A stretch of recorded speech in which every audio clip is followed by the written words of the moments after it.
but I also don't care about most things, but I really care about specific things. Yeah. Let me be personal for a second. So wait. Okay. Before you be a good person, could I make one more point? Yeah, go ahead. So in the last episode, you said that you were an anarchist. That you were thinking about if the reason you were an anarchist was because you just had like a disgust reaction to authority. And the reason why I came to anarchism was through recognizing that previous systems that I believed in would have a chance of causing material harm, which is also why I don't advocate for anarchism as a system. This is my thought as well. Yeah, I may have ideas about how anarchism could exist, and I may think that those would most ideally reflect the philosophical or moral conclusions I've come to about how I think people should be organized or treated, as in giving them more freedom, making it to where people are less experiencing as little pain as humanly possible. And to where people treat one another as though they're in a community, et cetera, et cetera. It's as many things to mitigate pain as possible. I have ideas about that, but I know that those ideas always have the chance of being wrong. And so because I recognize that, I cannot advocate for a system because of that, even if it's like a 10% or 20% chance that it could cause more material harm than there otherwise would have been if I was like the revolutionary leader out there shooting people and bringing about my quote unquote my ideal world. I cannot live with the idea that that percentage exists. And so like this is why I don't tend to give advice to people or to say one ought to do anything. It's very rare, if ever, that I say someone should do something. I may make a suggestion, but it's with the with the presupposition in mind that this is the way I feel about it, and establishing that like I could be wrong. And so like the reason I call myself an anarchist is not because there are certain moral conclusions that I've come to that I would like to be applied systemically in hatred of authority, etc.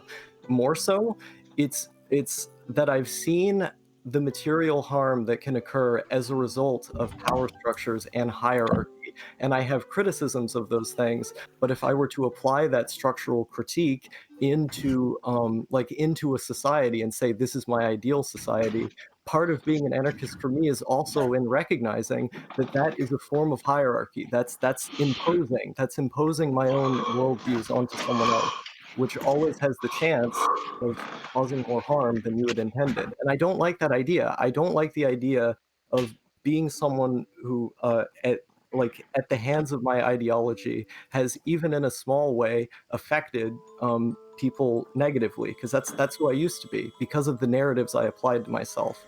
And coming to terms with the criticisms of those narratives I once applied to myself brought me back to the subconscious state of it being blank, and then I filled in that subconscious state with the logic of how would I feel in this person's position. And the only way that I can truly apply that philosophy is to treat people on a case-by-case basis, and to put as much emphasis as I can on the subjectivity of the things that I'm saying, to not impose. And to advocate for a system at large is to impose. I've seen how imposing has negatively affected me and how it's affected other people. And so in order to not impose, I have to live with the implicit recognition of my own potential to be wrong. And in doing so, I meet my interactions with more neutrality. Does that make sense? Yes. Yeah, it makes sense. Thank you for codifying the way that I think, because I would not be able to do that on my own. Yeah, I'm a agree with pragmatist that, in that way, definitely. I think that's the essence of anarchy as I hesitate to say ideology, but as a thing, as a framework. Yes. Or post-left anarchy especially, because left like social anarchy, syndicalism, whatever, is very much a concrete political economic system is that like organizational system which is imposed, whereas something like Why it's literally not real. Yeah. Yes. Why I have said many times, there's no such thing as left anarchy. Yeah, and whereas the more like post-left insurrectionary or nihilist or whatever anarchy isn't that. Like, Blessed is the Flame isn't saying, oh, here's how we should organize a society.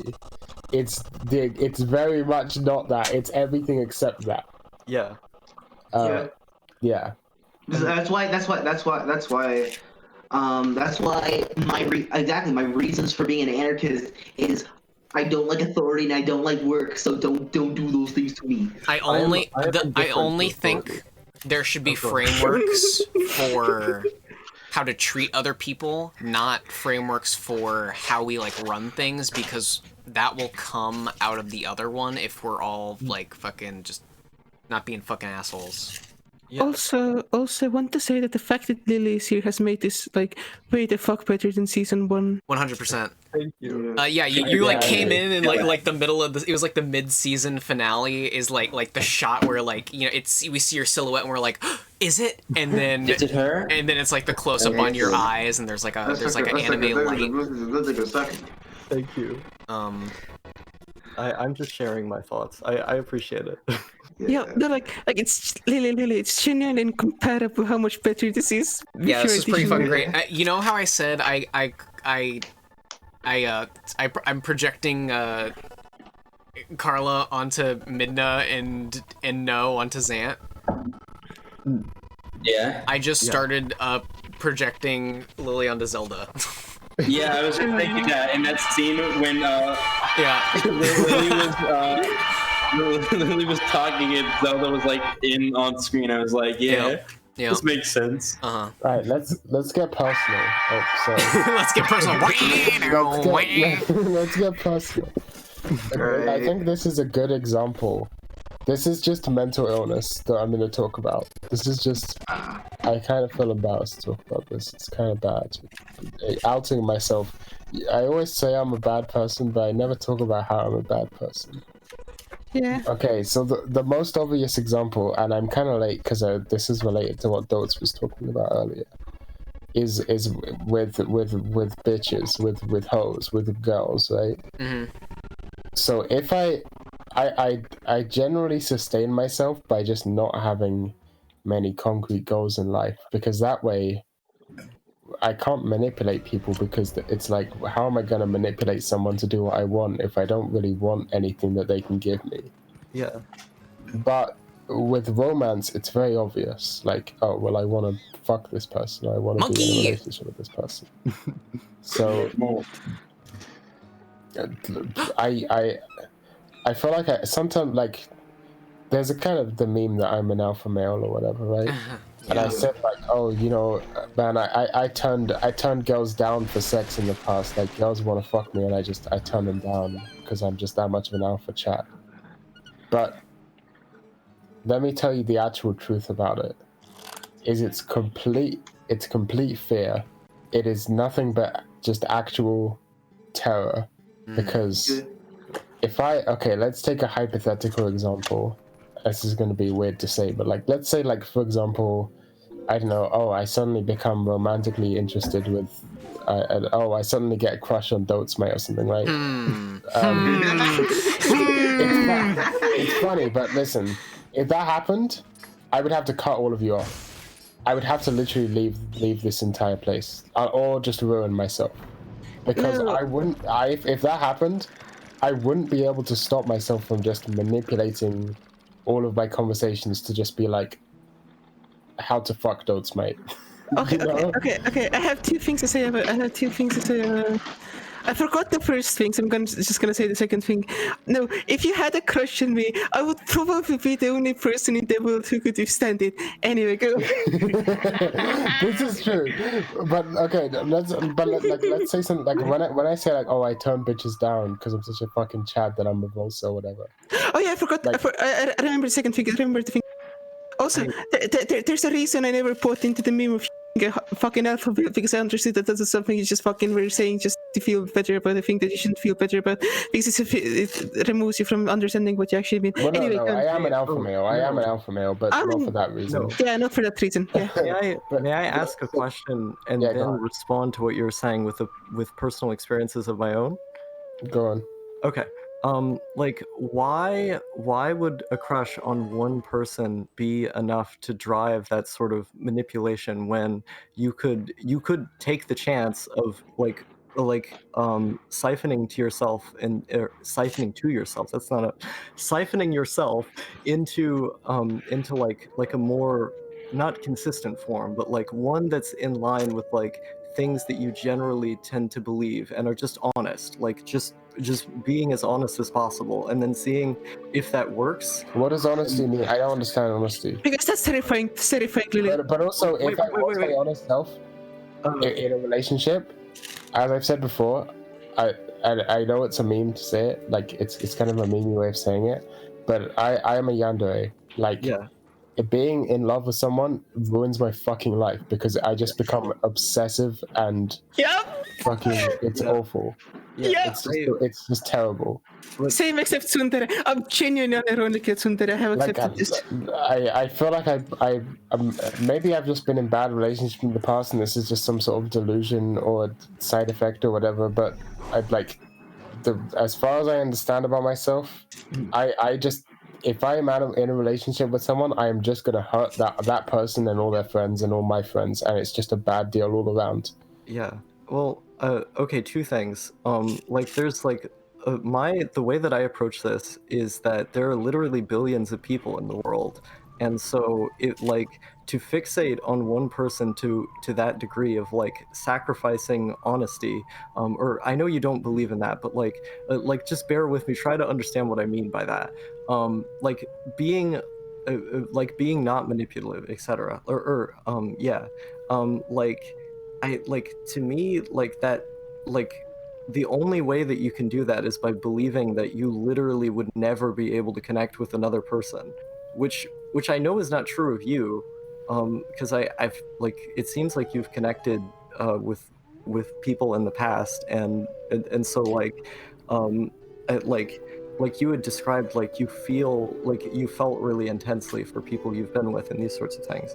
And so like knowing that, like in your position, I would take the leap of saying like, well, if I feel this way about this one person, I can feel that way again. And so there's no reason to manipulate these things to this point, because even if I fail, there's going to be someone else who would respond to me well. And then the second thing would be recognizing that all relationships end, or at least the vast majority of them, like 99.9% end. Well, that's the thing, is I can't not recognize that. I can't not be constantly thinking about that, which is part of why it's so shit. So I have an explanation. Please. No, go ahead.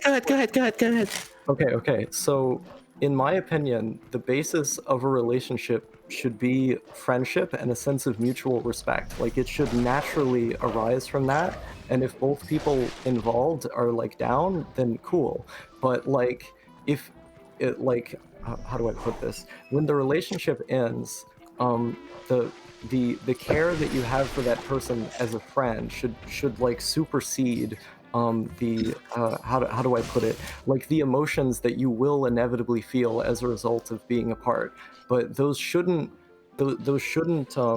affect your behavior to the point of saying things that you wouldn't say to your friend. You know, there's the time when you feel bad about it, and then the time when you realize. Even though we were okay. No, I have the explanation. Let's not talk. Okay, so even though we may have been walking in different directions, joining hands together in a because that's how I see relationships. It's like either you're walking in the same direction together or you're walking in different directions together. But it's going to be a team framework nonetheless, which is different from like a friendship. And like the process of that ending would be to realize, well, we're just not walking together anymore. And then going back to experiencing that friendship in a different context, yes, but still a friendship, just accepting that your perception of this person has changed to some degree, and change is fine. That's how I learned to see it. Yeah, but Lily, you seem to be forgetting the part where I said I'm an awful person. Okay, let me explain. The second that I was in a relationship, or wanted to be in a relationship with someone who, you would all cease to be my friends. You would all simply be objects in the way, or that could help me, or you'd just be like fucking power-ups or nerfs, items. But it doesn't have to be that. Okay. I can't turn it off. That's just who I am as a person. Let me explain, because I think I can make the point in a way that's pertinent to me and that might be pertinent to know, right?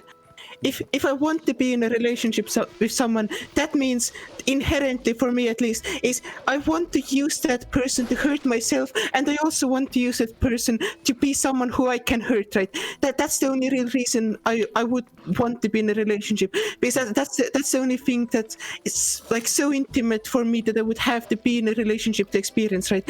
Which at that point it means that like if someone wants anything good for me, it means that either that person has to acknowledge that I'm going to be self-destructive and destructive to this other person, or I would have to like not interact with that other person anymore. Yeah. That makes sense. It would have to, like, that's why I said I would have to cut all of you off, because if I didn't, I would ruin all of our friendships. I don't think you would ruin mine. I think I would just keep forgiving you. Because I wouldn't care enough. But I wouldn't. I would feel so bad about it that it would ruin it for me. Yeah. And that's the reason why I said I would quite possibly be the only person who could withstand no having a crush on me, because I understand what the fucking what. Yeah. See, regard. You know, the same process. Maybe this is just. I become obsessive. I become a terrible person. I will do whatever it takes. Listen. I don't know how to explain this any better. Right. I have ruined people's relationships in the past. I have gone out of my way to manipulate and spread lies about people in order to get them to break up. And so a girl almost fucking killed herself because of me once. Like, went to fucking hospital for fucking swallowing pills because of me. I am a terrible fucking person if I allow myself to ever be fucking romantically interested in anyone. You know what I do when I'm having a crush on that person could be completely open with me. That person could be like I could be that person's best friend, right? And if that person isn't actively being like, hey, what can we do to fucking like have like a relationship? You know what I'll do to that person? I'll be like, you aren't fucking giving me what you want. So these are all the reasons why you're a bad friend, and so on and so on, right? I am consistently incapable of giving people any fucking space if I want to pursue that such type of relationship with me. And for me, if I want to pursue a relationship with someone, that inherently means that I want to hurt that person, and I want that person to be someone who hurts me, right? Yeah. Oh, that all makes sense, but This is all very unhealthy and bad. Yeah. But I get that. But I was just saying, to you know, I don't think those things make you a bad person. I think those things are a product of the way that you're coming at the world emotionally, and that doesn't apply to the framework that people have set in of what is a good or bad person. But you have decided that because of these emotional compulsions you have, not to do that thing, which makes you a better person than a lot of the people who would. Like, I was gonna say, right? Forever. Well, I don't think having a relationship is a required, like, maybe it could be required for you. And at that point, like, I would say, like, if not like obviously, like, I wouldn't say, oh, go see a cop or something. No, but like to just break down as many of your emotional processes as possible, and then through like trial and error, like actively like applying that. See, that's the thing. That's why you need to understand why you like art. That's why I need to understand why I like art. You know, because if I don't break down every emotional process I have, I end up killing people. Yeah. Here's what I will say to this, right? Like, no, thank you. I've known you for, you know, a short time. I feel like, you know, I would call you my friend, and like, I don't know. I literally just don't believe you. Like, we've all done shit, like you've talked about, like, some of the, things that you're not proud of that you've done before. We all have those things. But, like, to me, maybe this is fucking short-sighted of me, and if it is, feel free to fucking dunk on me all you want, but, like, you're just my friend, and I trust you, because you've shown nothing but, like, kindness and fun to me ever. Okay, Simon. Go ahead. There's a reason that one, it's important here for the context that me and Nofanka relate to each other, right? Because the reason we do it is because we both have the same impulses that would be destructive to ourselves and others, right? So of course, yeah. The reason you've been able to come to that conclusion is because Noah's actively suppressing, like, a monster inside. But that's what makes him a good fucking person, is because I agree. He wants to be good. Yeah, I agree. But, like, it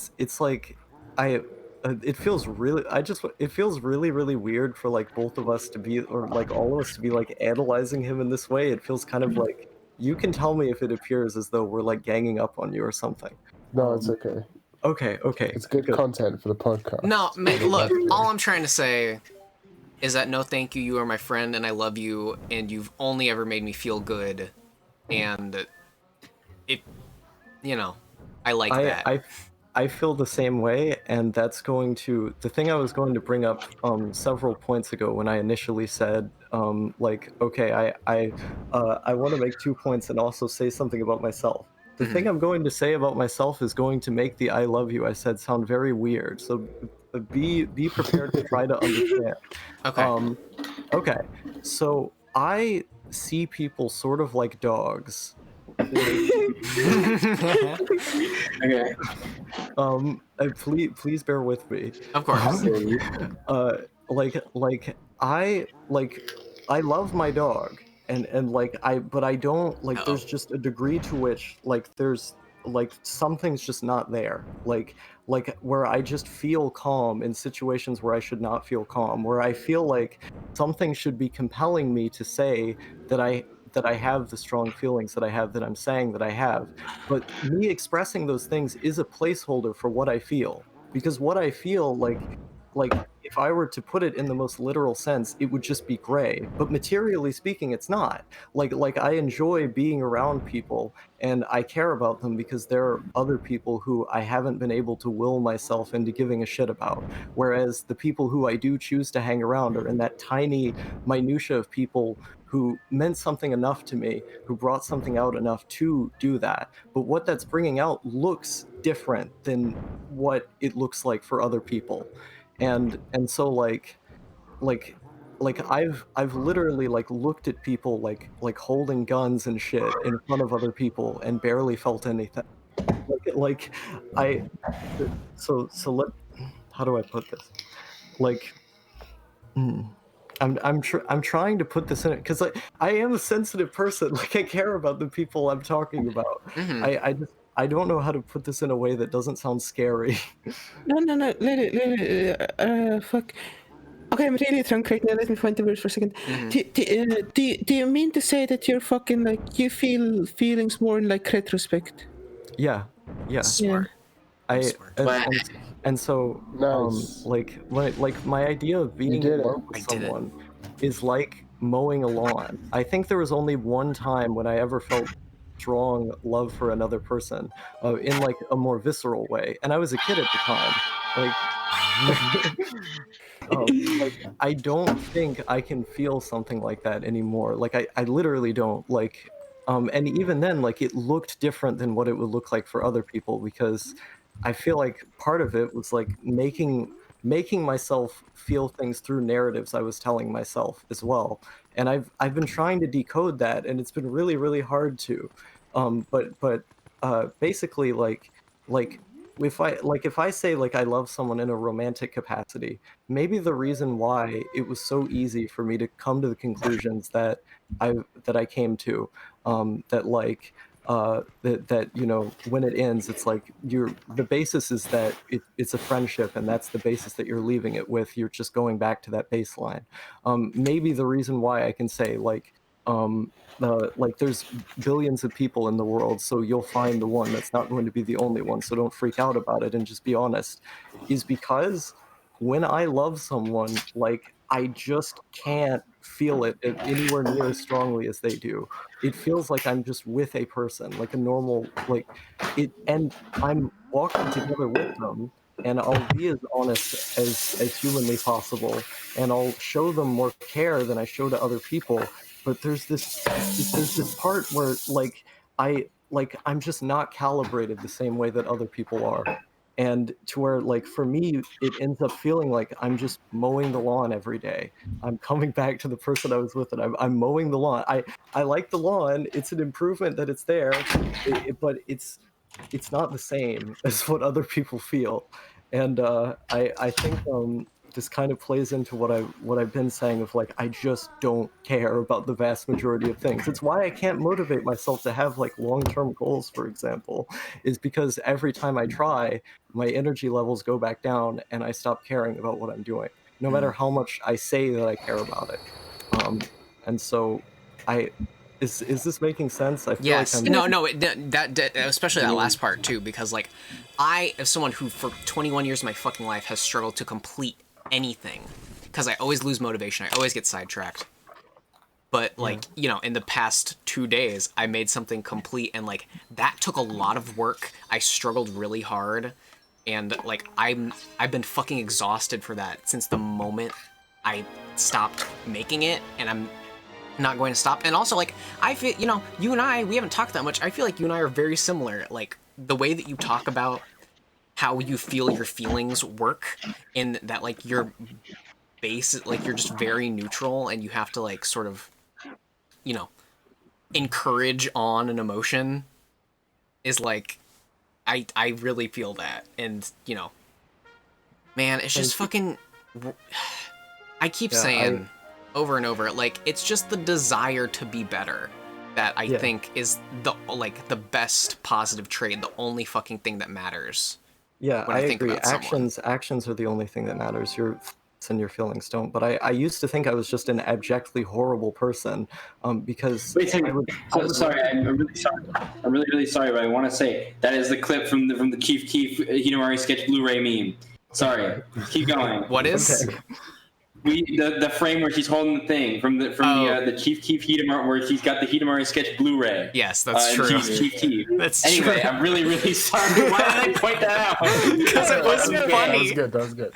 Can I point out, while there's a break in the conversation, how this podcast, why don't you calling it a podcast? It's a podcast, let's admit it. Yeah. Like, improved in quality vastly. Yeah. But like at the start of our recording session, it was just like, what do we talk about? What do we talk about? And then suddenly it snapped to like deep philosophical conversation that lasts for, we got to end this episode. Like 5 episodes now. Yeah, as last season, but better. It's the same thing as last season.